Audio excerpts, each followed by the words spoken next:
Hi, everyone. I'm Ben. And I'm Logan, and we're the Robins. Welcome to the Resting Place Podcast.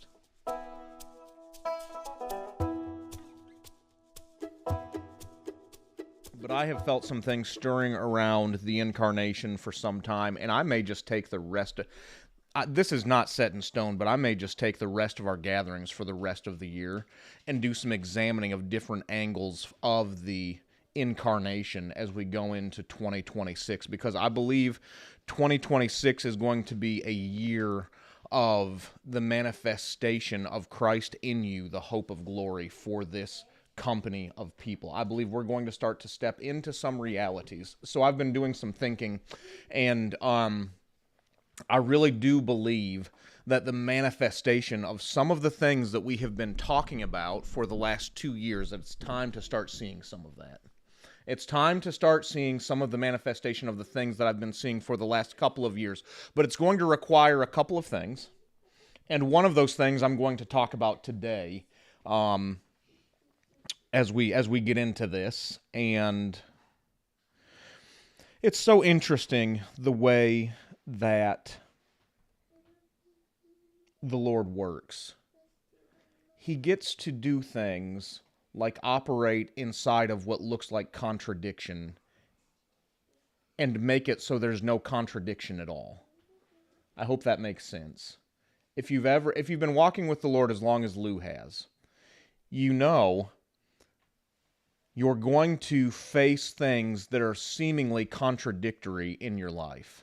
There are going to be contradictory things going on. The Lord is going to do some things in your life that are seemingly contradictory to what you believe He has planned for your life. He's going to take you down some paths that look like they fly in the face of the direction that He's told you will go. And He's going to require you to walk through the contradiction and find Him in that contradiction, because He's there. He's there in that He's there in the contradiction, in the contradictory truth. And I've been saying this for some time now, and it's true. Damon always says, Pop always says, Revelation lives in the tension between two seeming contradictory things. That's where Revelation lives. Revelation lives in the seeming contradiction of two opposing thoughts, two contradictory thoughts. There's revelation found there. I believe life is found in the seeming contradiction of two opposing realities that we find come in a head-to-head collision. We went to Colorado last month after our second gathering, the 12th, I believe it was. That next week we went out to Colorado and we had an incredible time. It was amazing. I've been to Denver once, but it was for a basketball camp, so I'd never got to spend any time in Colorado, and I found out Denver is a trash heap. It is a dirty trash heap, but the Electric Cowboy is amazing. So if you ever go to Denver, Gabe, remember this. If you ever go to Denver, go to the Electric Cowboy. The food is so good. The food is so good. Yeah, that's what it's called, I believe. Atomic, not electric. Strike that from the record forever. Atomic Cowboy.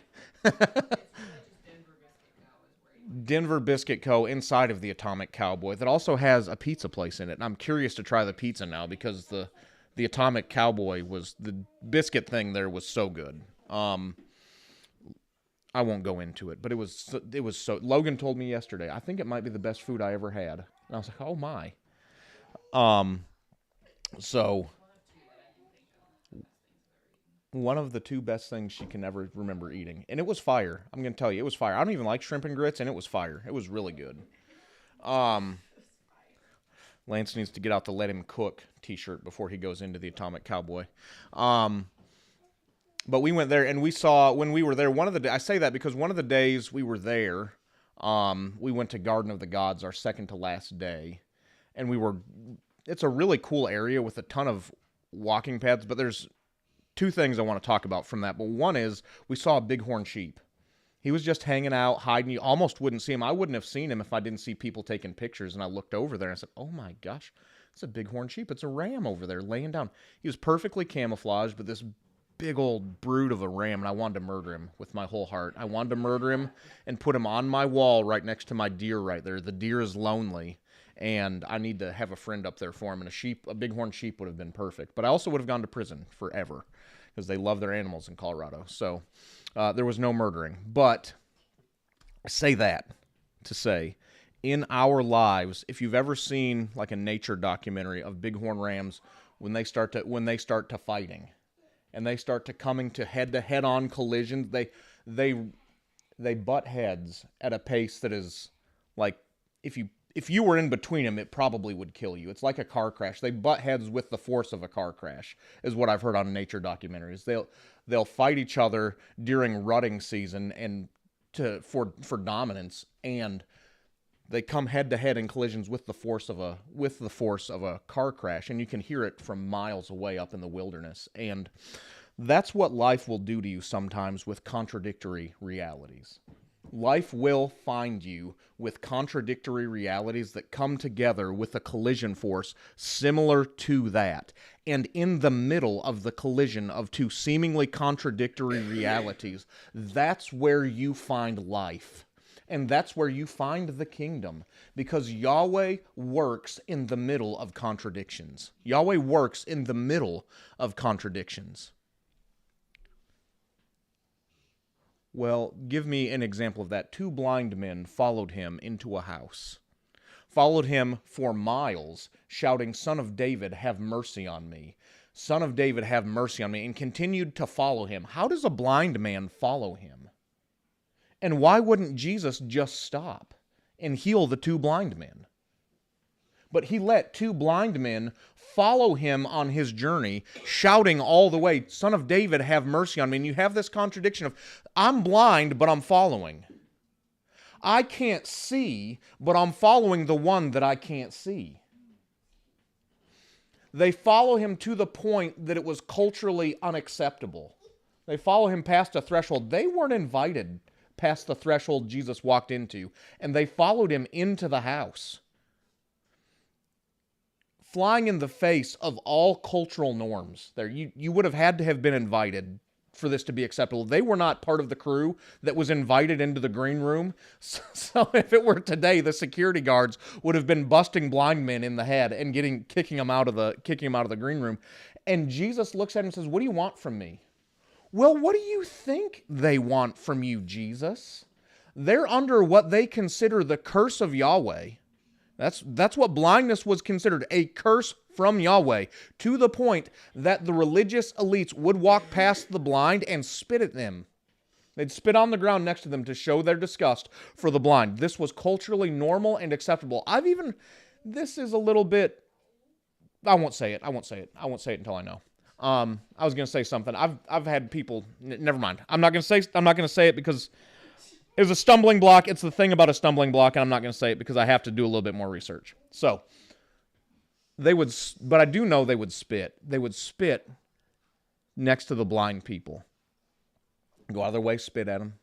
Just let them know you're under the curse of Yahweh. You're cursed. You're disgusting. You're lower than me, and I'm spitting at you because your parents or you sinned, and that sin has caused you to become blind, and it has caused you to be a blight on the culture of the children of Israel, and I'm going to let you know that you're going to continue to be a blight all the rest of your days until you die a miserable death, blind and alone.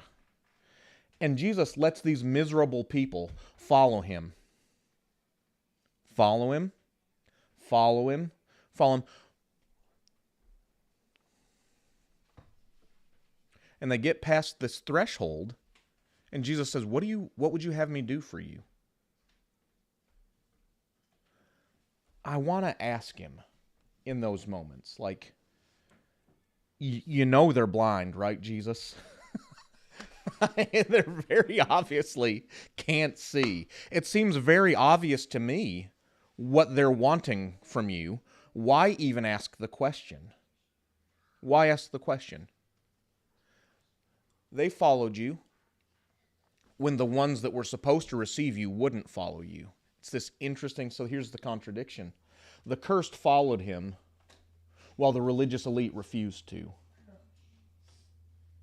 The cursed followed him when the sons of Abraham, the ones who received the law from Moses, were of the tradition of Aaron, had all the tradition of the law, looked at him and refused to follow him. Those that were cursed and hated found a way to follow him when those that should have recognized him did not. And Jesus was found in the contradiction of the cursed and the religious coming together like this.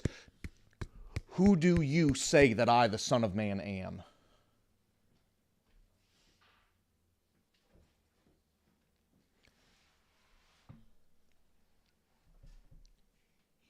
So, life is found in the collision of contradiction. So if you find yourself in the middle of contradictory winds or in the middle of a contradictory reality in your life, just keep with it a little while. Keep with it a little while. You're going to find Jesus, and Jesus is going to turn that thing aright. All right.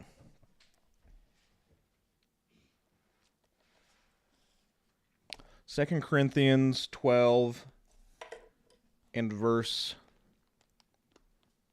10. We know this passage well. Paul's asking the Lord to remove the thorn in his flesh, and the Lord responds to him, My grace is all you need. My power works best in weakness. Or, I'm going to read that in the New King James because I don't love the way that and that's 2 Corinthians 12:9. I don't love the way that the NLT translates that one.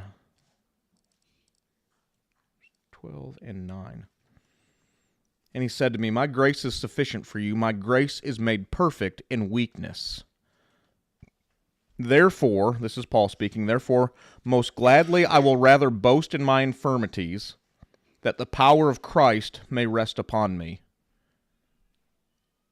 Therefore, most gladly.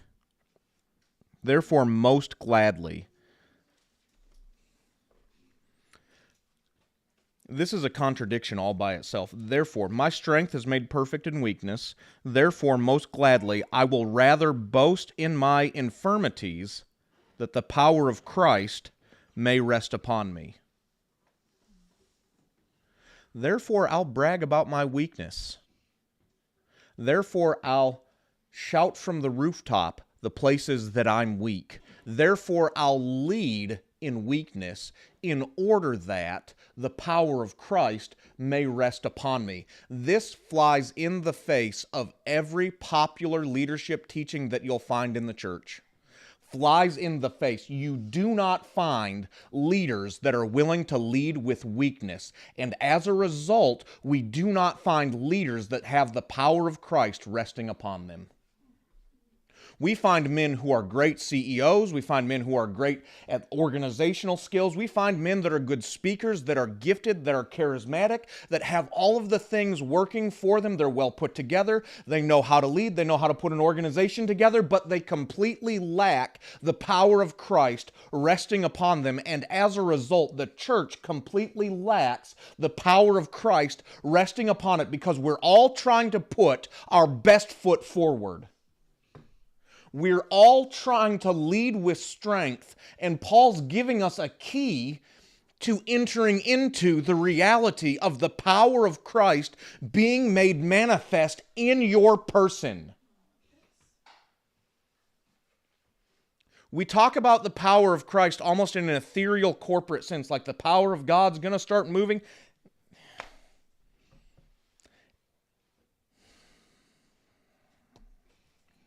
My grace is sufficient for you. My strength is made perfect in weakness. Therefore, I most gladly will rather boast in my infirmities, that the power of Christ may rest upon me. Therefore, I take pleasure. This is so contradictory. Therefore, I take pleasure in infirmities, in reproaches, in needs, in persecutions, in distresses, for Christ's sake. For when I am weak, then I am strong.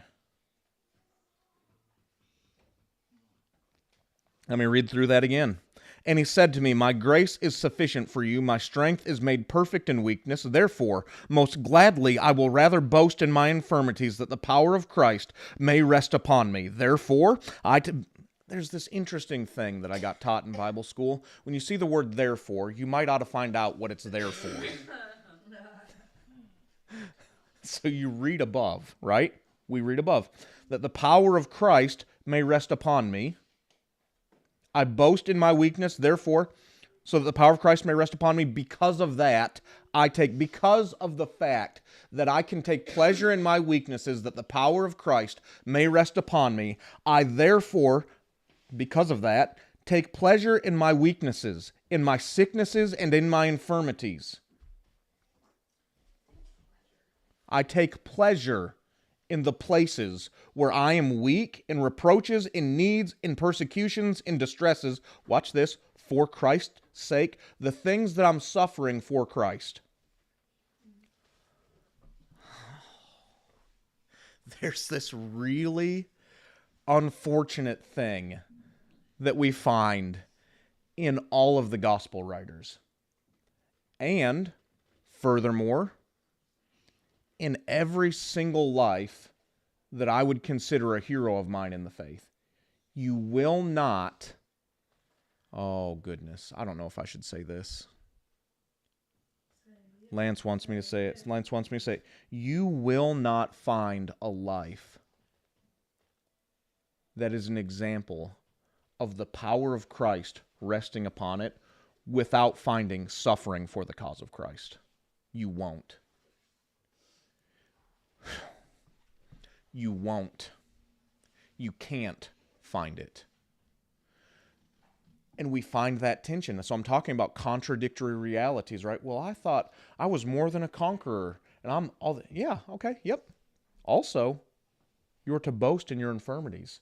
You're to be glad when for the cause of Christ you're suffering persecutions, reproaches, being found in need, in distress. When you're in distress, when Paul says in distress, he's not talking about like, hey, somebody cut me off in traffic and it put me in distress. That's me. I get put in distress when people cut me off in traffic. When people cut me off in traffic or don't go fast enough at a green light, I'm in distress immediately when that happens to me. I'm in distress when that happens. Or the Hawkeyes lose, which they always do in important games. And the program is a dumpster fire, and I don't know why I watch those games.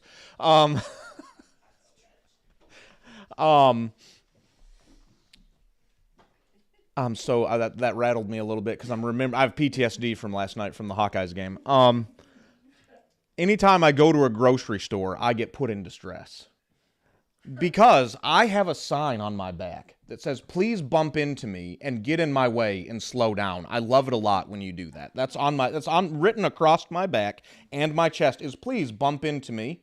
Please be rude and cut me off in the aisle. Please grab things in front of me when I'm going to grab them, and also bump into me because I don't like personal space."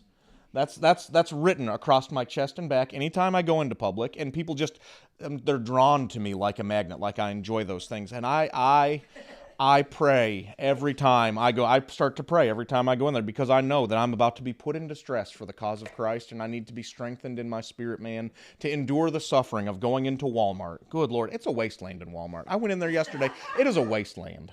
I don't know if anybody's been into Walmart recently, but it's a wasteland, and people get in your way all the time, and they're blocking the aisles, and it's miserable. I had a hard time yesterday, guys. I went to Walmart, and then Iowa lost. It was the worst. It was the worst. But we did have Willow's birthday party yesterday, and that was amazing. The shining light of our day was Willow's birthday party. Y'all should have. It was amazing.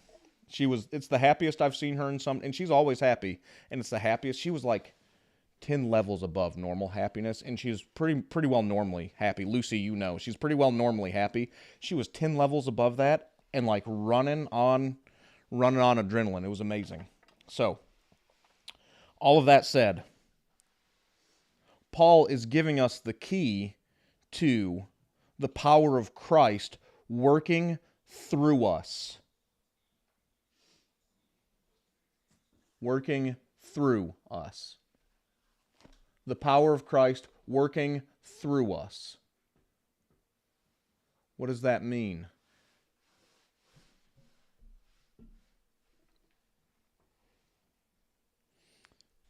There's a story in Judges. Oh my goodness, I'm going to get it wrong. He's threshing corn in a never mind, I'm going to get it wrong. I'm going to mess up the reference, so I'm not going to reference it. But the power of God working through you. The power of God working through you, not resting on you, not around you, not being corporately involved in a move of the Spirit, but individually in your life, in your everyday circumstances, in your interactions with individuals, in your coming together with people in the culture, the power of God working through you. Requires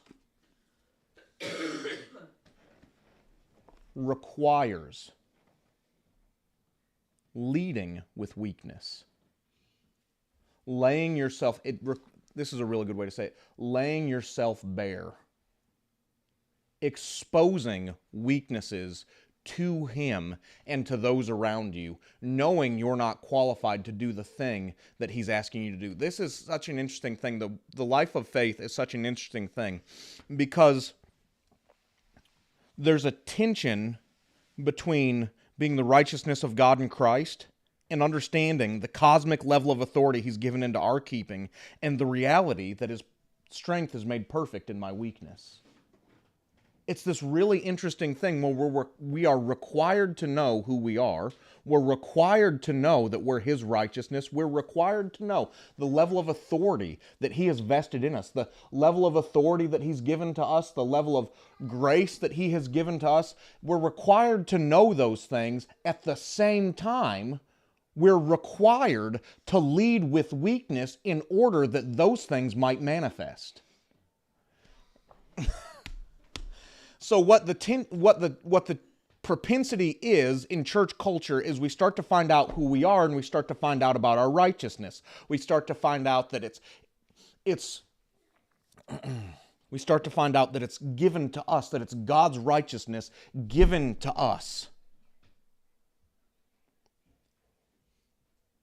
That we now have become His righteousness through Christ, that we're seated with Him in heavenly places, far above all principality, power, might, and dominion. We're seated far above those things. We're with Him in those places. And what we start to do is we start to operate with a bit of a strut, and we can become arrogant very quickly. And cultures that major on the teaching of righteousness more often than not have become arrogant in the way that they operate. And in becoming arrogant in the way that they operate, they have a form of godliness that denies the power thereof because you're required to lead with weakness. It's not optional.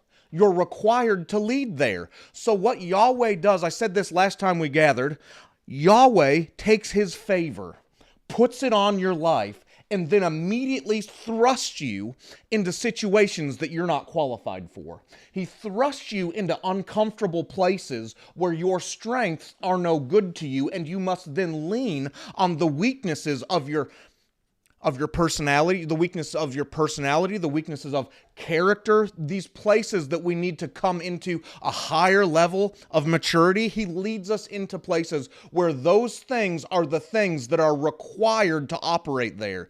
And then we lean into, if we do this appropriately, we lean into the fact that His strength is made perfect in my weakness, and I'm the exact right person to be here because now that I'm required to use my weakness, His strength can be made evident in a real way. Does that make sense? I'm experiencing this right now in my life, and it's so much fun. It's so much fun right now that I'm experiencing this. I love it with my whole heart. It's amazing. I love it. I love it with my whole heart that my weakness is the thing that I'm being required to lead with in every area of my life. Every area. Not qualified for anything I'm doing. Don't have any of the necessary skills, really. No, none of the necessary skills. None of the necessary knowledge. None of the necessary experience. And you find yourself in those waters, and what do?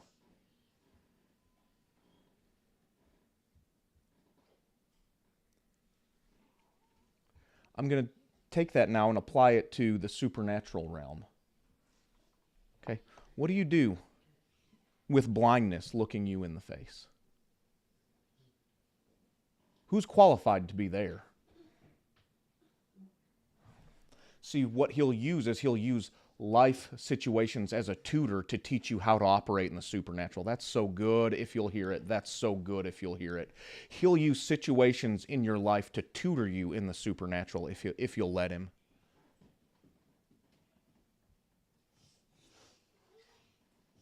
I just closed the largest customer that the glass company that I work for. I just closed the largest customer that the company will have. I just closed them.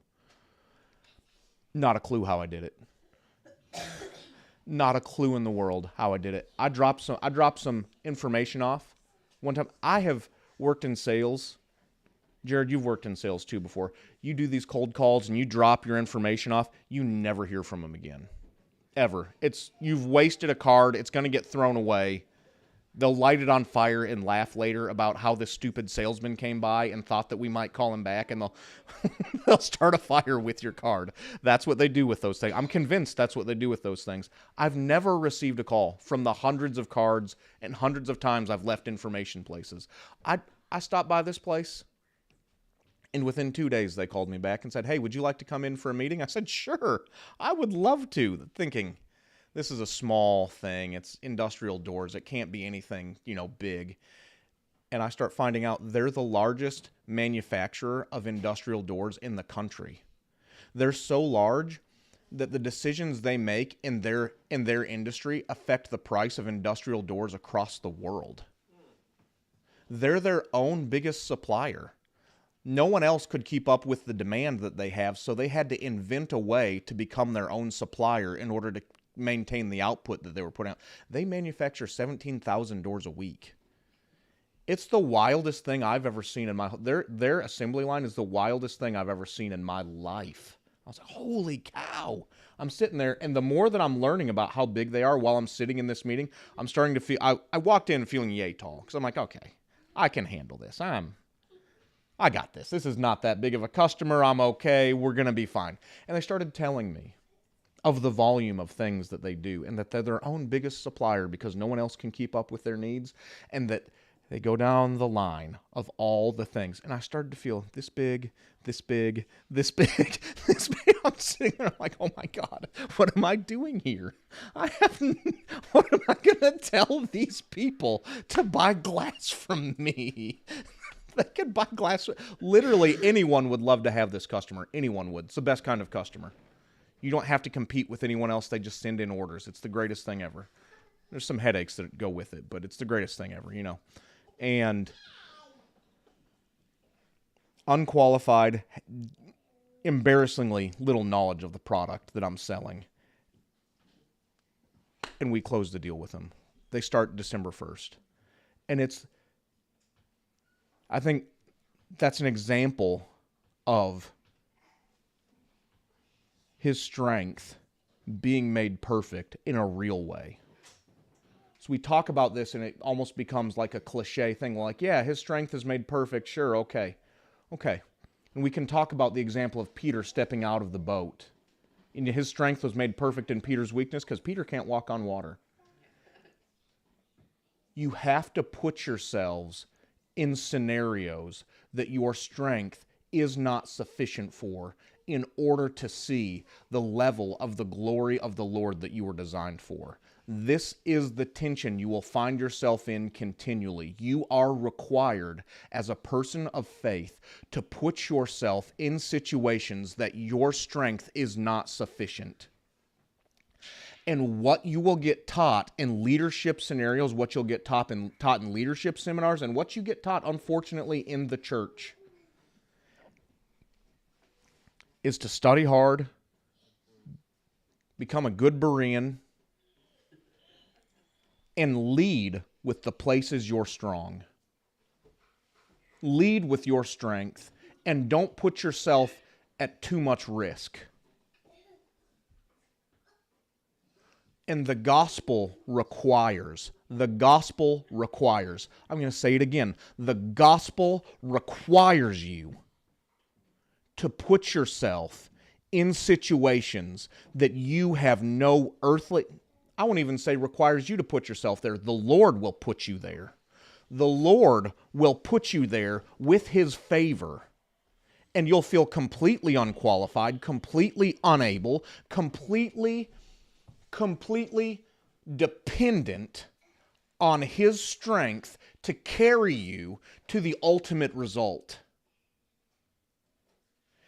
And that's the most uncomfortable feeling in all the world, I think.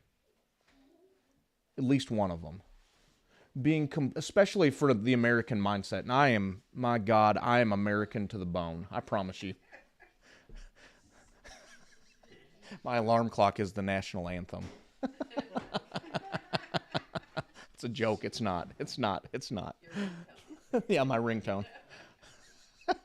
Oh, say, can you see? Oh. I can see. I can.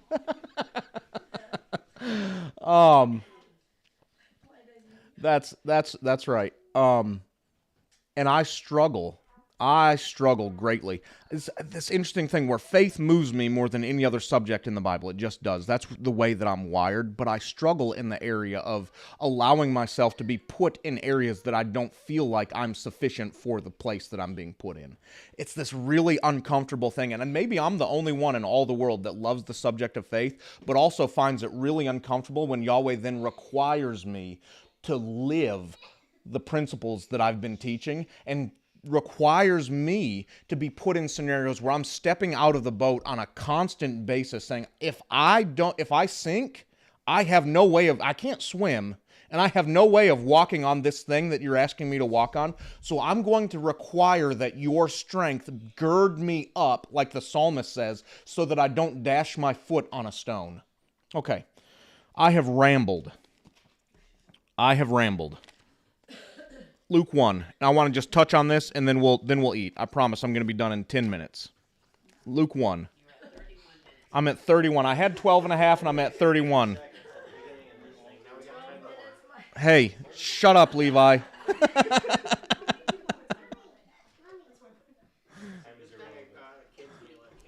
That's thank God you did get a kid. That was smart of you. That you knew what the situation was when you got here.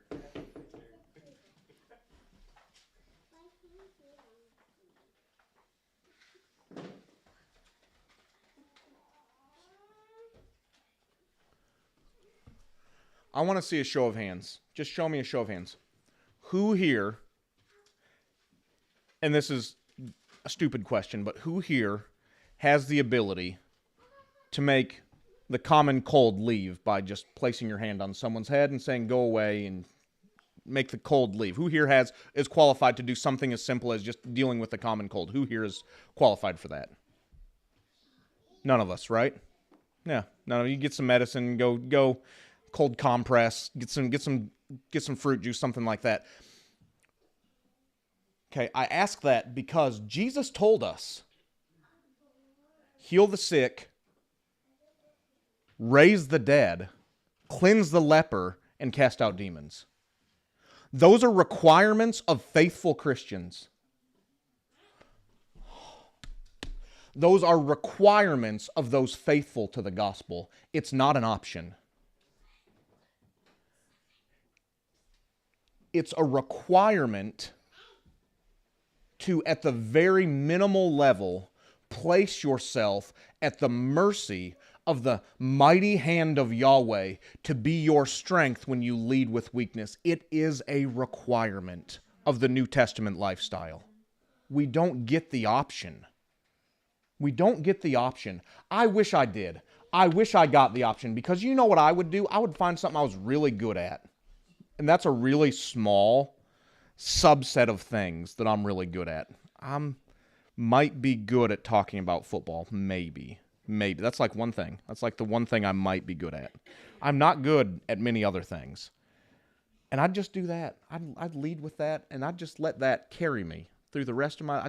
That would be what we would do, and it would be amazing, and everything would be great, because I'd never be put in an uncomfortable situation. But I find myself constantly in uncomfortable situations by the design of Yahweh.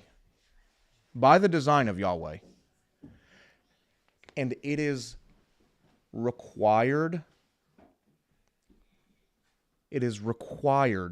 of the experience of the New Testament believer to lead with weakness in those scenarios. So, This will be the last thing I do. I'll read this and then I'll quit talking to you. And we'll eat.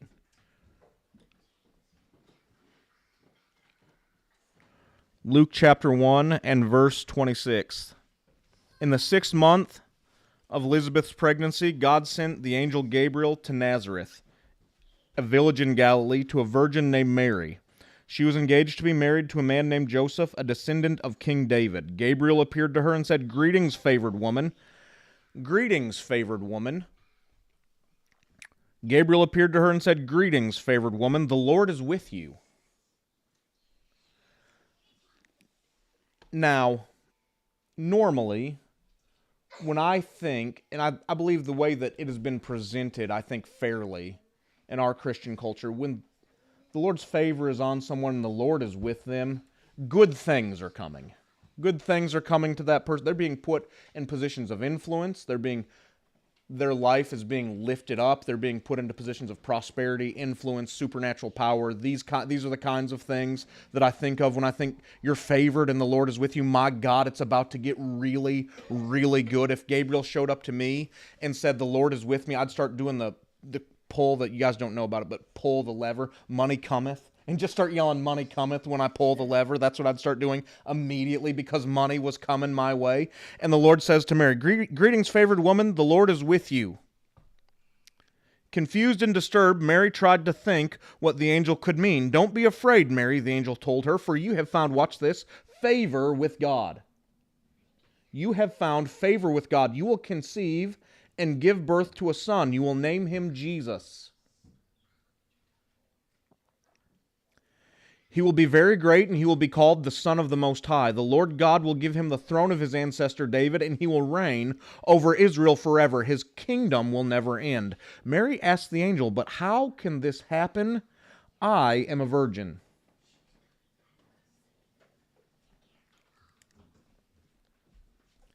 The angel replied, "The Holy Spirit will come upon you, and the power of the Most High will overshadow you. So the baby to be born will be holy and will be called the Son of God. What's more, your relative Elizabeth has become pregnant in her old age. People used to say she was barren, but now she's in her 6th month, for nothing is impossible with God." Mary responded, "I am the Lord's servant. May everything you have said about me come true." And the angel left her.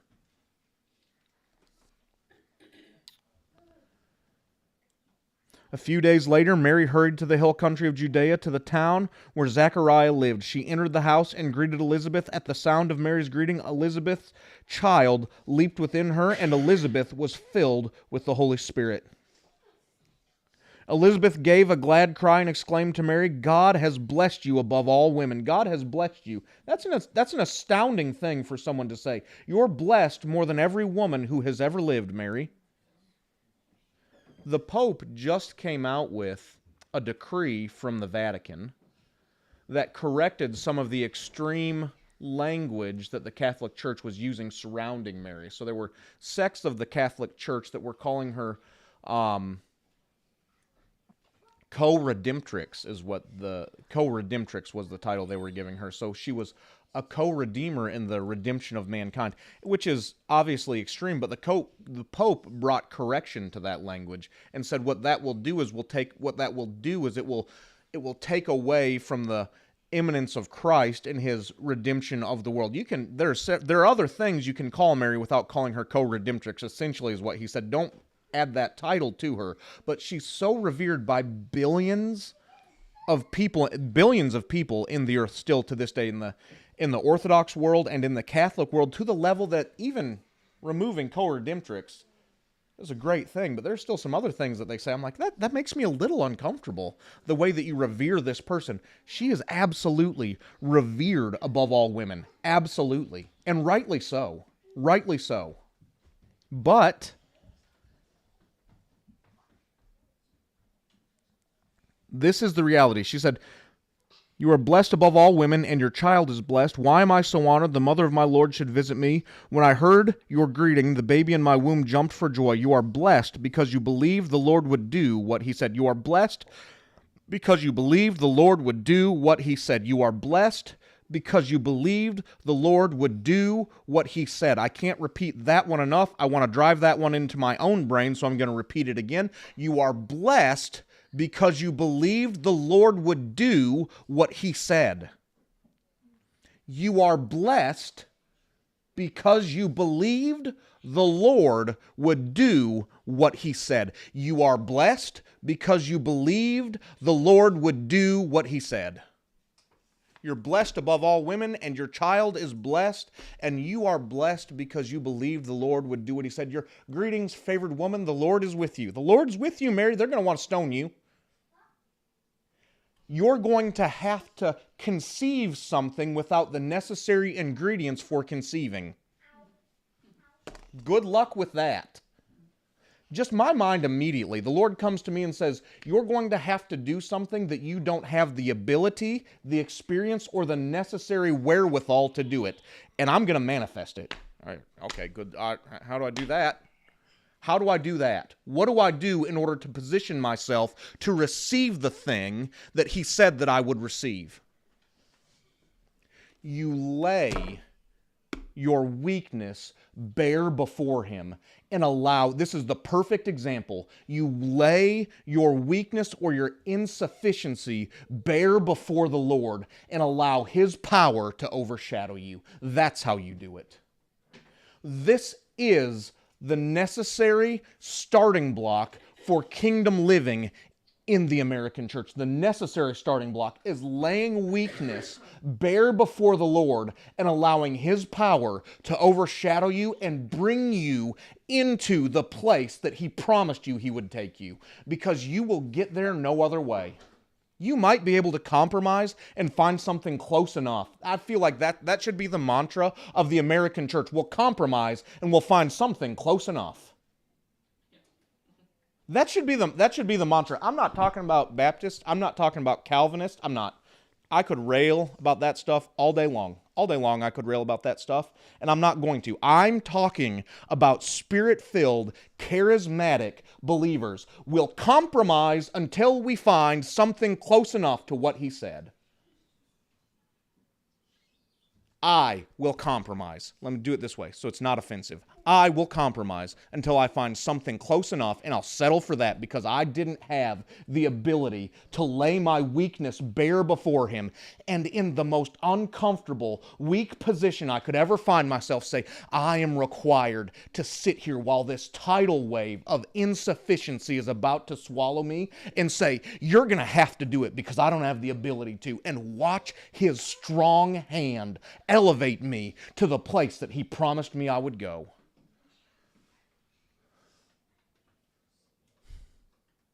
I said, life will train you in the way of the supernatural if you'll let it. Life will train you in the way of the supernatural if you let it. You'll be put in situations you don't have the ability to win, and you'll win. You'll be put in situations you don't have the ability to find favor, and you'll find favor for no reason. Because his strength is being made perfect in your weakness. But you'll be required to lead with insufficiency. You'll be required to lead with weakness. You'll be required to lead with, watch this, humility. I'll be required to lead with humility. I'll be required to lead with weakness. I'll be required, and I'm currently being required in every area of my life. And it's the worst thing in the whole world, and it's awesome all at once. It's terrible and it's awesome. It's the great and it's the great and terrible day of the Lord, right?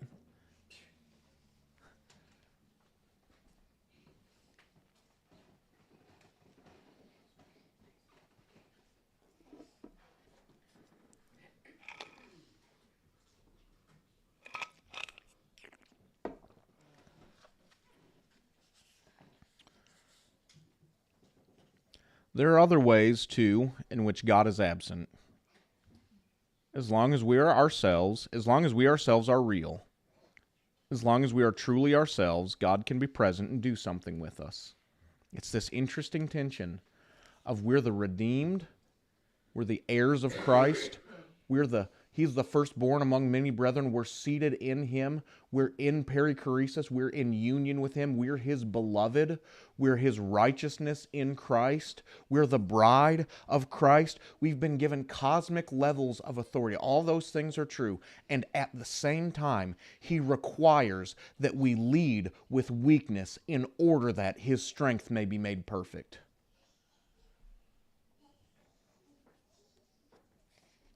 But the moment we try to be what we are not, there's nothing left to say or have.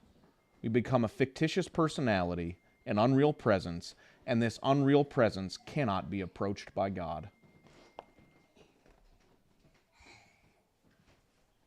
It's this interesting tension, and I don't know that I have nearly a developed enough thought process surrounding this. But it's this interesting tension of knowing who we are. True humility is agreement with God's perspective of who you are, right? So walking in agreement with God's perspective is walking in humility, and by God's perspective, I've just named off a lot of the things that we are, and those are incredible, those are mighty, those are full of,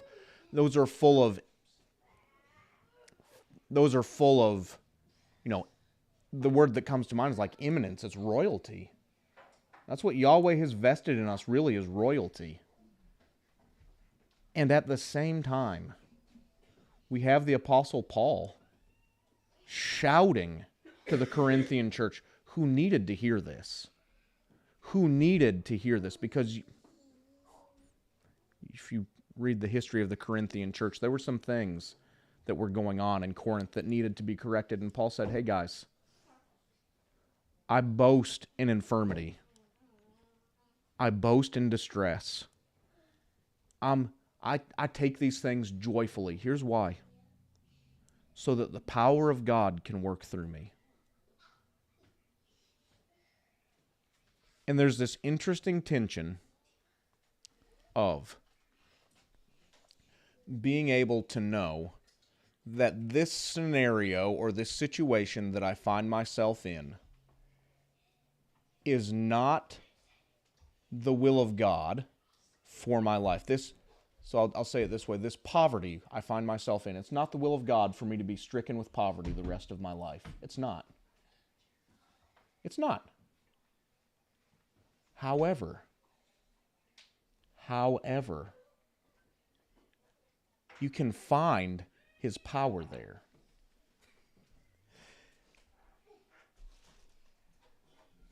And I don't have a well-developed enough thought concerning this, and I may talk about it a little more next week. We'll see. But in the mystery of the collision of contradictory truths, he requires that we lead with weakness. And in leading with weakness, his power is able to manifest itself in your real life, in your everyday felt life. He's able to manifest his power by you leaning into, leading where you're not strong. Laying that out there for him and offering him what you have. It's the five loaves and 3 fish. Or 5 fish and 3 loaves. However many it was. 2 fish, and 5 loaves. There we go. Math was never a strong point for me. I was really close. That was a round average. It's a round average is what it is. Offering him what you have, knowing it's not enough.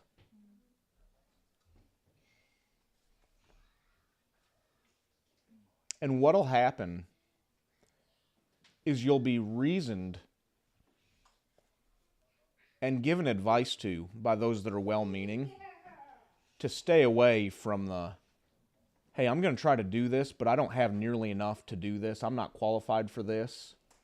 I don't know. I just have my life to offer him, and I believe God's leading me to do this, and the Lord will put you in those scenarios and hear well-meaning advice. Hey, don't do that. Wisdom would indicate, don't do that. They'll try to give you sound advice and say, hey, don't do this. maybe don't, maybe avoid this.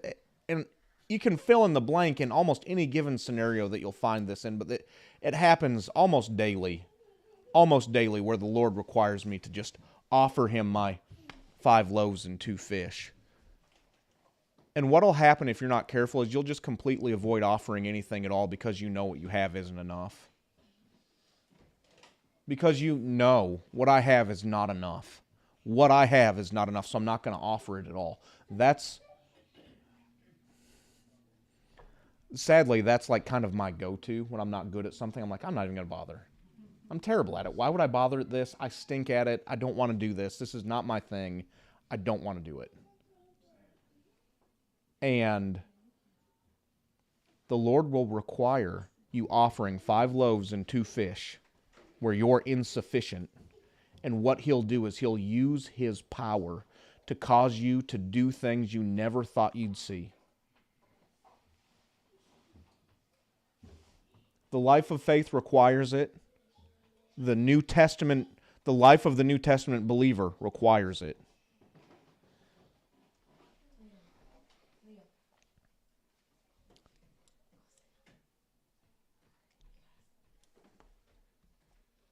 It's 3:20. I've gone way longer than 12 minutes.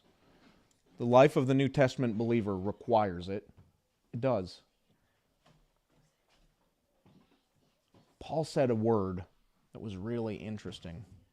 I'm going to read it one more time.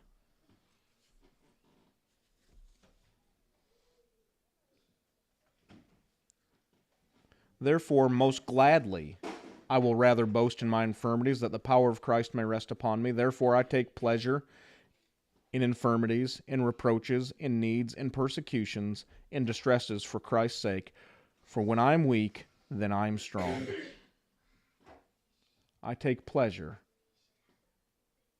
Therefore, most gladly, I will rather boast in my infirmities, that the power of Christ may rest upon me. Therefore, I take pleasure in infirmities, in reproaches, in needs, in persecutions, in distresses for Christ's sake. For when I am weak, then I am strong. I take pleasure in those things. I find joy in those things. You're going to have to go through those things.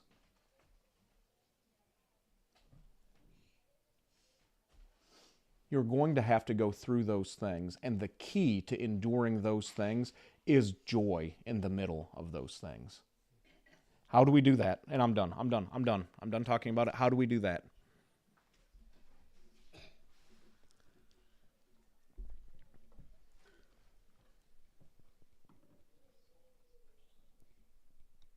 I believe in the middle of all of those things, the key to having joy and living a life of joy is, this is going to be very simple. It's nothing profound. It is the presence of Jesus and the Holy Spirit resting on you. It is perichoresis, union, finding him in the cool of the day and resting in his presence in the middle of the contradiction and finding his nearness in the middle of all those things. Finding his nearness in the middle of, I know I'm about to offer up 5 loaves and 2 fish, and this is not nearly sufficient enough. But if you can find him in the middle of it, it'll do 2 things to you. It'll infuse you with courage, and it'll give your heart joy.